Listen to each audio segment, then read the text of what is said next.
Okay, I'm talking with Mark Struckhoff, the Executive Director of the Council of Churches. So, Mark, tell me about some of your various experiences you've had with collaborations both here and maybe even before you came to the council. Uh, well, the first thing that comes to my mind though is the more kind of immediate or what's happened recently. Um, specifically, I think about the Impacting Poverty Commission, which came together under the auspices of the city about 3 years ago. City manager sort of became the leader of that, and then there were lots of different folks from different agencies in the community that came together to learn about poverty, what was happening in the city, to kind of wrap our heads around all that. And here's why I think of that as a collaboration. Some of the folks at the table, they some had some decision-making power, some didn't. But those that did have the decision-making power, I think, like Community Partnership, for example, and United Way, and the Council of Churches, and the representatives from Missouri State and Drury, there became a sense of urgency together about what actionable decisions that could be made. And what bubbled up out of that was Prosper Springfield, which is now happening. Francine Pratt is the executive director of Prosper Springfield, but the focus became all about a collective impact model for the city of Springfield. Mm-hmm. So I'll tell you, there was such energy around that. Just a real, you could sense the will in the room. It was so palpable that people said, we can actually do this by working together to recognize the strengths that we have. And in some ways, Dan, this reality hit home that a lot of us have heard it said that Springfield is program rich and systems poor. Well, that became a mantra, along with none of us can say to each other, I'm sure glad the hole is in your end of the boat, okay? That we owned what was happening as a team, that we had in some ways to stop our competitive thinking, our comparative thinking, our counting thinking, except when it came to counting us as one community. And I don't know, maybe I'm romanticizing it, but it sure felt like it. And I don't think I am, because the fruit of it is producing more fruit. And I think that's the test of a good collaboration. Is it producing fruit? You know, what good is it really doing for the common good? That's, I think, the test. Mm-hmm. Has it worked? Well, it's working. I mean, poverty is, if we had the formula for solving poverty, people would be flocking to Springfield to figure it all out. Oh my gosh, we haven't figured it out, but we're chipping away at it.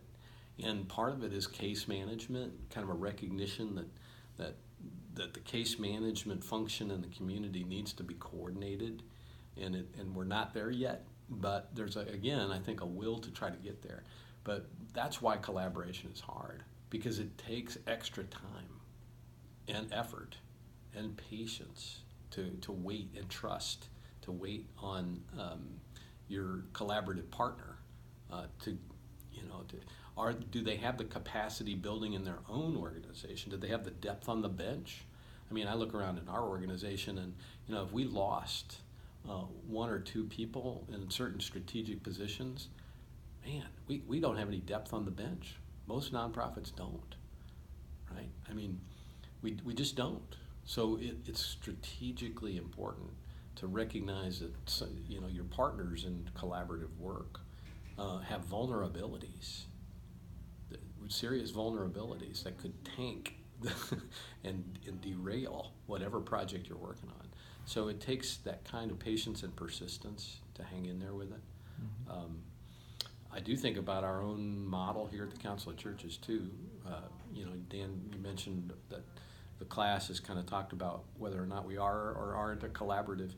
And there is a deep sense in which we are, I think, because churches are working together under the auspices or the name of the Council of Churches, and to do things like open up cross lines every day. We couldn't do it without our volunteers that come to us and take responsibility for showing up every day from their church, send volunteers in to make sure that the pantry runs. I mean, yeah, we have staff who make sure that there's food in the warehouse to put on the shelves, but it's the volunteers from those churches that make it all happen. Couldn't do it without them. Mm-hmm. Same with Safe to Sleep. Every night, 365 nights a year, Christmas Eve, Valentine's Day, I mean, you pick it. Every night there's 2 volunteers at least that are spending the night so that homeless women have a safe place to sleep. But they're all coming right out of the pews, right, from different congregations. And I say congregations too because it's not just churches, right? It's Temple Israel, and it's other traditions that we affiliate with that have as their own mission, a mission to serve their neighbors in need. So we create that space for people to collaborate like that. What are the warnings or the potential things that if you're going to collaborate, and a lot of the students are leaders or going to be leaders, what are the things you better be thinking about carefully before you step into locking arms with somebody on a project? Good question. I really think you got to spend time with people.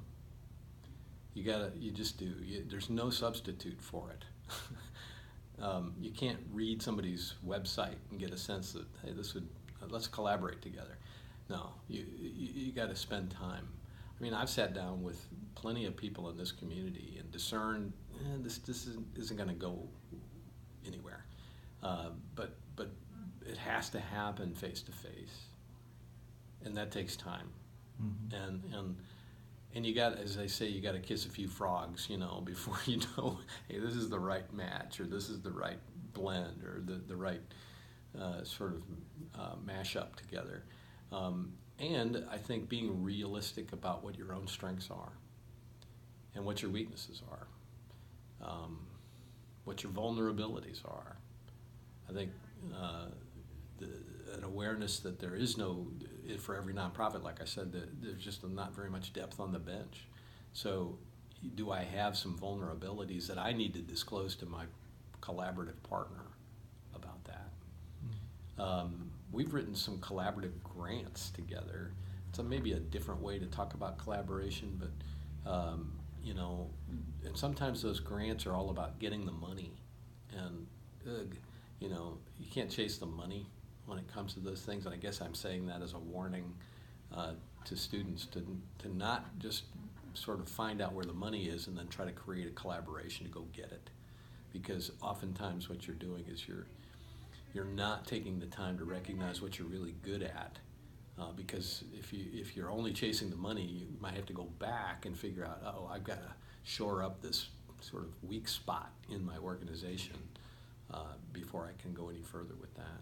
And then that's just counterproductive. So you got to be honest with yourself about what your organizational strengths and weaknesses are, and to share that with your collaborative partner, and to say, yeah, we don't have that, but and maybe that's cause for a disconnect. So yeah.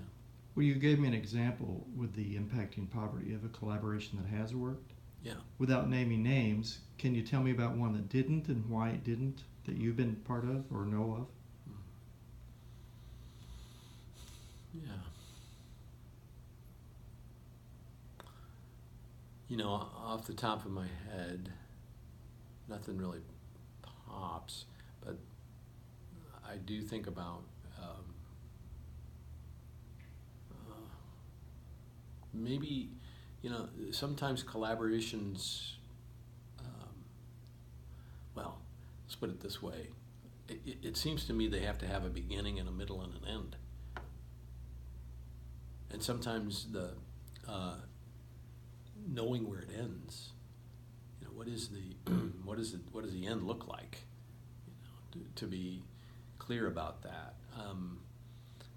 Part of what I'm describing there is as an organization, we recognize collaboration in the community at our annual Celebrate Compassion event. So we ask for nominations of collaborations between churches and other nonprofits.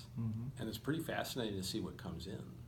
And I guess when you said about maybe how they didn't work, I think about some examples of collaborations that didn't pan out.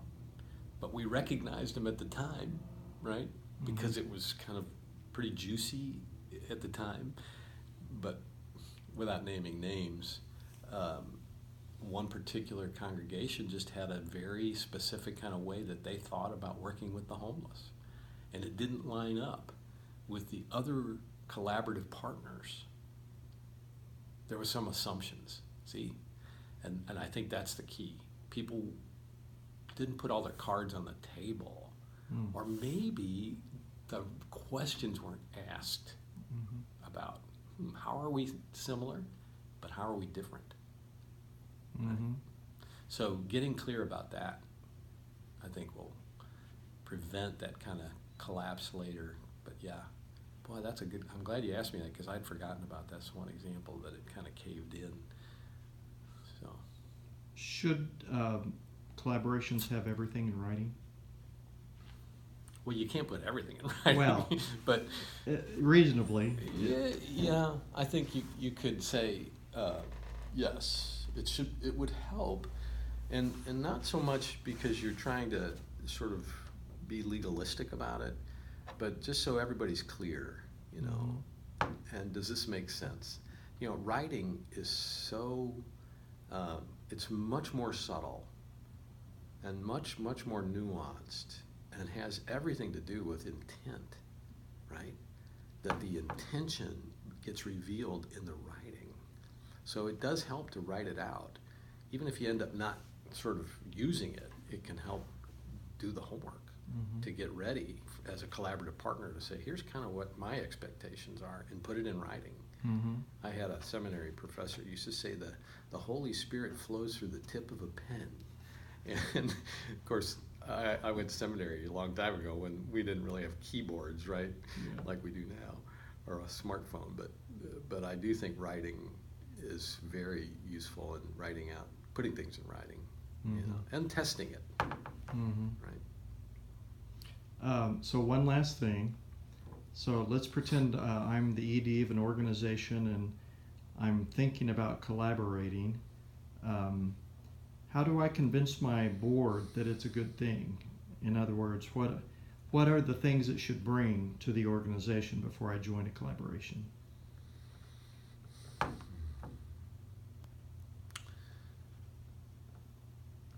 Well, one of the first things that comes to my mind is, you know, I hear myself talking to my board here.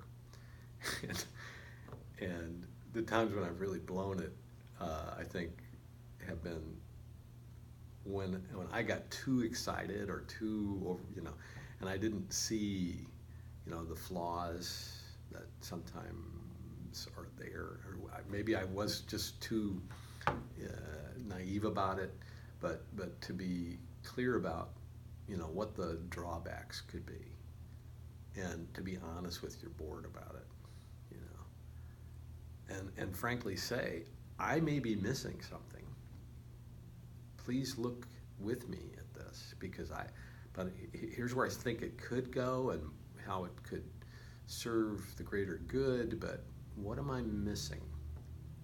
You know, and give the board members that opportunity to really weigh in and consider, you know, as deeply as they can what, you know, from their perspective do they see.